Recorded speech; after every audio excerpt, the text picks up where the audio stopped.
गांव में मंगत नाम का एक खेत मजदूर रहता था। मंगत कहने को तो मजदूर था, मगर था किस्मत का धनी, क्योंकि मंगत जब गोरा से शादी करके उसे घर लाता है तो पास पड़ोस की महिलाएं गोरा को देखकर दंग ही रह जाती हैं। ओए ओए, बहू तो अप्सरा जैसी लेकर आए हैं। मैं तो इसे अप्सरा बहू कहूंगी, अप्सरा बहू। मंगत की तो किस्मत ही खुल गई। ऐसी गोरी अप्सरा सी बहू कोई ऐसी थोड़ी ही ना मिल जाती है। मंगत गोरा के साथ मिलकर अपनी गृहस्थी की गाड़ी खींचना शुरू कर देता है और कुछ समय बाद गोरा गर्भवती हो जाती है। गोरा, मुझे तो बेटी ही चाहिए, और वो भी तुम्हारी जैसी सुंदर और सुशील। पर मुझे तो लड़का चाहिए जी, वो भी आपकी तरह हट्टी कट्टी देह वाला। मंगत और गोरा दोनों पति पत्नी गर्भ में पल रहे बच्चे को लेकर रोज रोज इसी तरह की बातें करते रहते हैं। फिर एक दिन बाहर तेज बारिश हो रही होती है और तभी घर के अंदर से बच्चे के रोने की आवाज सुनाई देती है। मंगत ये आवाज सुनकर खुशी से फूला नहीं समाता।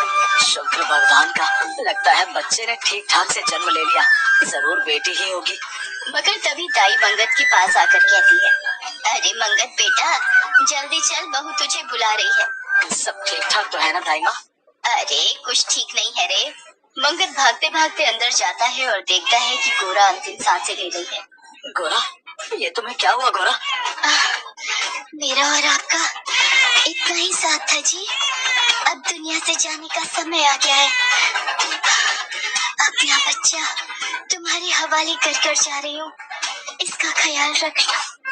ये कहकर गोरा दम तोड़ देती है और तभी मंगत की नजर बच्चे पर पड़ती है तो उसके पैरों तले से जमीन ही खिसक जाती है और मुंह से चीख निकलती है। किन्नर? क्या मेरे घर किन्नर बच्ची ने जन्म लिया है? कुछ देर बाद जैसे ही बारिश बंद होती है, मंगत अपनी किन्नर बच्ची को गोद में उठाकर जंगल की तरफ चल देता है। वो चलते चलते सोचता है, हे ईश्वर, तुमने मेरे साथ बहुत बड़ा धोखा किया है। पत्नी को अपने पास बुला लिया और ये किन्नर बच्ची मुझे थमा दी। इसे औलाद कहूँ या अभिशाप। यही सोचते सोचते मंगत एक पेड़ के नीचे आता है और बच्ची को बड़ी ही बेदर्दी से जमीन पर रखकर वहाँ से चल पड़ता है। अब इस अभागी को सांप डसे या शेर खाए, मुझे क्या, मेरे सर से तो ये भला हमेशा के लिए टल ही गई। ये कहते हुए मंगत मुश्किल से 4 कदम ही चल पाता है कि तभी उसके सामने सचमुच का शेर आ जाता है। ये क्या, यहाँ सचमुच का शेर आ गया? अब क्या होगा? भागकर पेड़ पर चढ़ जाता हूँ, शायद बच जाऊँ। ये कहकर मंगत पेड़ पर चढ़ जाता है और तभी उसके पीछे पीछे शेर भी उसी पेड़ के नीचे आ जाता है। शेर किन्नर बच्ची को देखकर वापस लौट जाता है और तभी बच्ची से कुछ ही दूरी पर बिल से एक नाग निकल कर आता है। नाग बच्ची की तरफ फन उठाकर देखता है। नाग को ये करते देखकर मंगत सोचता है, कब वक्त अभागी कहीं की, शेर से तो बच गई, मगर देखना ये नाग इसे जरूर डस लेगा। मगर कुदरत का कुछ ऐसा करिश्मा होता है कि नाग भी उसे बिना डसे ही लौट जाता है। ये दृश्य देखकर मंगत सोचने लगता है, इसे ना तो शेर ने खाया और ना ही नाग ने डसा।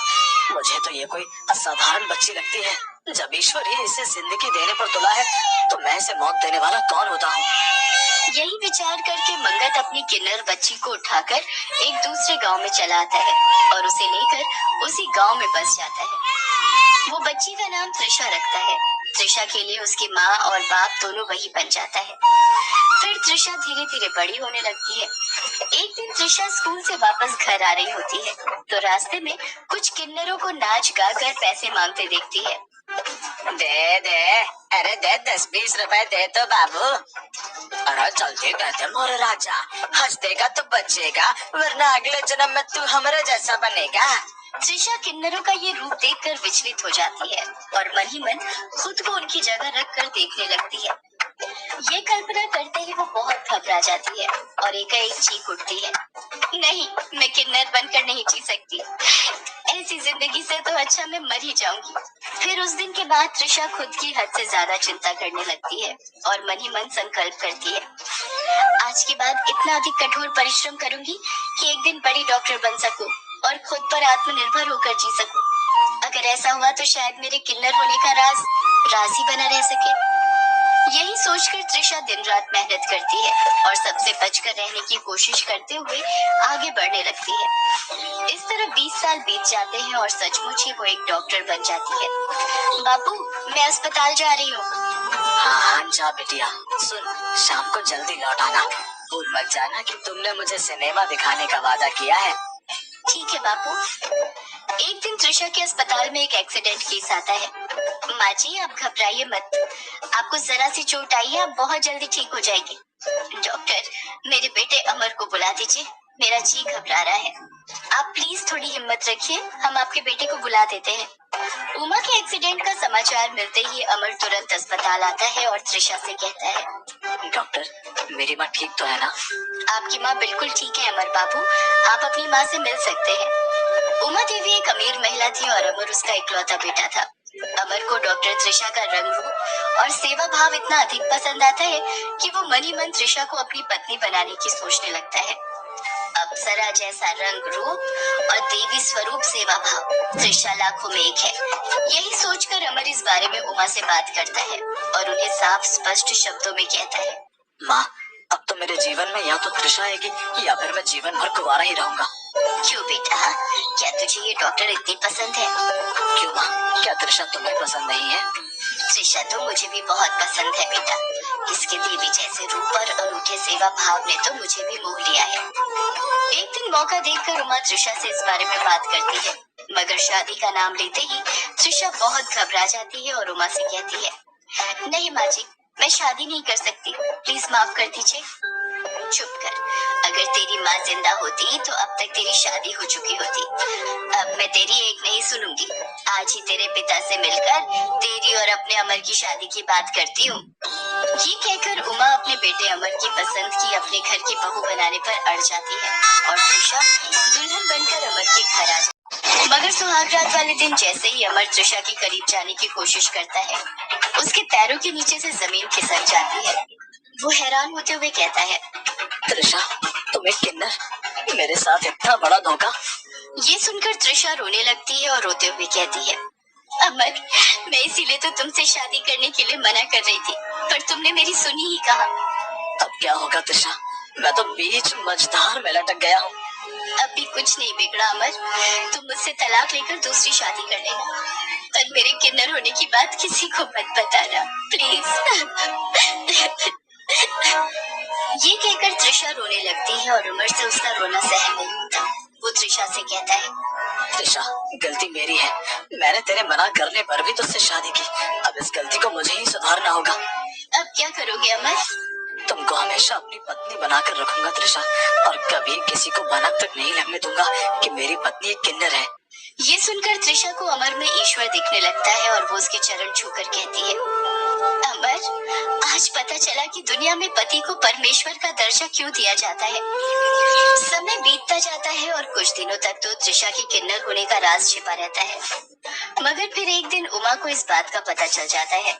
ये पता चलते ही उमा को अमर की चिंता सताने लगती है और वो सोचती है, ओहो, ये तो मुझसे बहुत बड़ी भूल हो गई, मैं एक किन्नर को अपने घर की बहू बनाकर कभी नहीं रख सकती। यही सोचकर उमा अमर को त्रिशा को घर से निकालने के लिए मजबूर करना चाहती है, मगर अमर त्रिशा को किसी भी कीमत पर छोड़ने को तैयार नहीं होता, तो वो त्रिशा से दुश्मनी करने लगती है। अब तो इस किन्नर को मैं हथेलियां पीटकर नाचने गाने के काबिल भी नहीं छोड़ूंगी, अब तो इसे मरना ही पड़ेगा। ये कहकर उमा अपने दो नौकरों राधे और राघव के साथ मिलकर त्रिशा को उठाकर जंगल में ले आती है। नौकर त्रिशा को एक पेड़ से बांधकर उस पर पेट्रोल डाल देते हैं। त्रिशा रोते हुए उमा से कहती है, मुझे मत मारो माँ जी, अगर आप कहेंगी तो मैं आज ही आपका घर छोड़कर चली जाऊँ। तू जिंदा रहेगी तो मेरा नादान बेटा तुझे कभी नहीं छोड़ पाएगा, इसीलिए तुझे तो आज मरना ही होगा। ये कहकर उमा राधे को आग लगाने के लिए कहती है, मगर जैसे ही राधे त्रिशा को आग लगाने के लिए आगे बढ़ता है, अचानक ही एक शेर दहाड़ते हुए ऊपर आ जाता है और साथ ही नाग भी बिल से बाहर आ जाता है। नाग राधे के पैर पर डस लेता है और राधे वही जमीन पर गिर जाता है। फिर जैसे ही शेर उमा की तरफ आता है, वो घबरा जाती है और राघव से कहती है, अरे राघव भाग, अभी सब भागी किन्नर को तो शेर ही खा जाएगा, हम क्यों अपनी जान जोखिम में डालें। ये कहकर उमा और उसका नौकर राघव वहाँ से भाग खड़े होते हैं और त्रिशा रोते हुए कहती है, हे ईश्वर, ये किस पाप की सजा भुगत रही हूँ मैं। त्रिशा ये कह रही होती है कि तभी अचानक से उसे एक आवाज सुनाई देती है, त्रिशा बेटी तुम रो मत, अब मैं आ गई हूँ। तुम कौन हो? मैं आत्मा गोरा हूँ बेटी।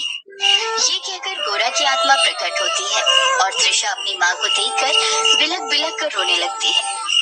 गोरा उसे इस तरह रोते देखकर समझाते हुए कहती है, बेटी आज के बाद तुझे कोई किन्नर नहीं कहेगा। मैं एक पवित्र आत्मा हूँ और ईश्वर ने मुझे ऐसी शक्तियाँ दी कि मैं आसानी से तुझे इस दोष से मुक्त कर सकती हूँ। ये कहकर गोरा की आत्मा त्रिशा को किन्नर के श्राप से मुक्त कर देती है और फिर अदृश्य हो जाती है। खुद को संपूर्ण औरत के रूप में देखकर त्रिशा गदगद हो जाती है। उसी समय अमर भी वहाँ आ पहुँचता है और त्रिशा को एक संपूर्ण पत्नी के रूप में पाकर ईश्वर का हृदय से धन्यवाद करता है।